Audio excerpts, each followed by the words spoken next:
Good morning. Thanks for joining me at Cuddles and Milk and Petaluma. Haven't had a video in a while. Life's gotten a little busy and work's been wonderful, but I thought I would check in this morning. What I really want to talk about is breastfeeding classes. So you may have noticed that I just put a breastfeeding class up in April here at Luma. I'm also going to have another one in April down at Pomegranate in San Anselmo, and I have a few more this summer that'll happen at Pomegranate and at Luma as well.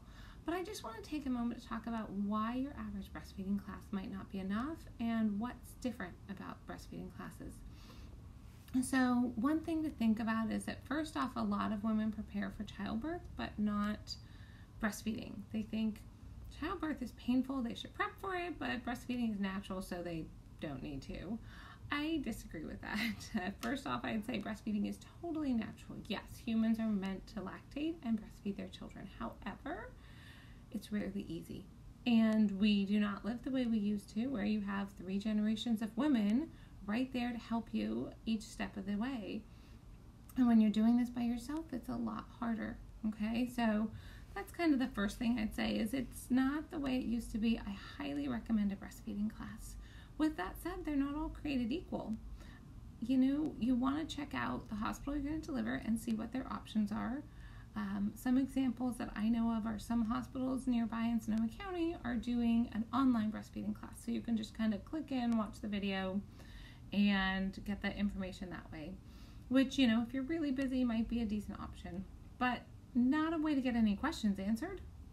You might see something in the video and think, wow, I don't get it. How does that work again? Video's not going to talk to you. There's no way to find out. Another option is some hospitals have, in Marin County, have kind of larger classes. They might have 30 couples in there. That's 60 people. You might not feel comfortable asking your question in front of everybody, or they might just not have time for questions.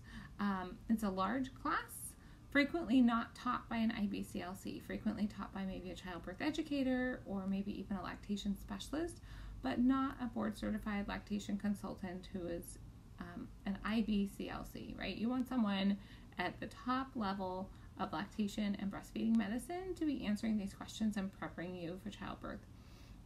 So those are the 2 big options out there right now. You've got one option that has an online course. The other option has a very large, kind of formatted, regular breastfeeding class that's not done by an IBCLC. So what's different about and what you want to look for in a class is, first off, I say IBCLC.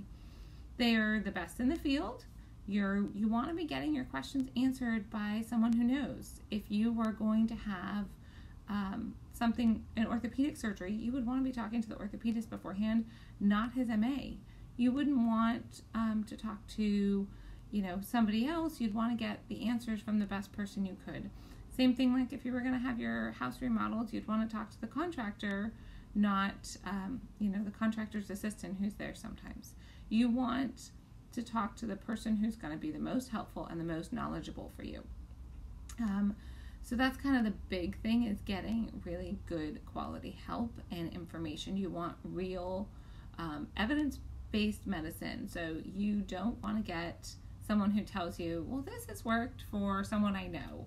That's not, that really doesn't have any place in their practice. So we shouldn't be giving anecdotal medicine. We shouldn't be telling you, well, somebody I know did this, or a friend of a friend, this worked for them, or this was the tool that helped them. We should be giving you evidence-based medicine, information based on studies and practice and large scale, not just what worked for one neighbor or friend. Okay, so that's kind of a big thing.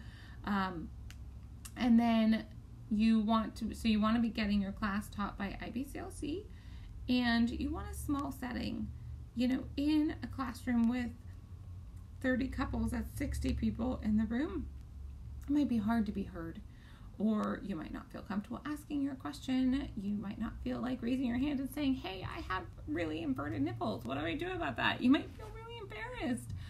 It's kind of hard to say those things out loud in a large room, or there just might not be time. Even if you're like, hey, I'll raise my hand, I'll say what I need to say, but they called on 3 people and then they're like, okay, class is over and the teacher's gone.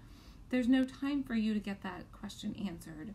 So a small setting really helps. A small setting gets us a couple things. One, it allows for you to ask more questions, and it also allows for the instructor to get information from you before really answering that.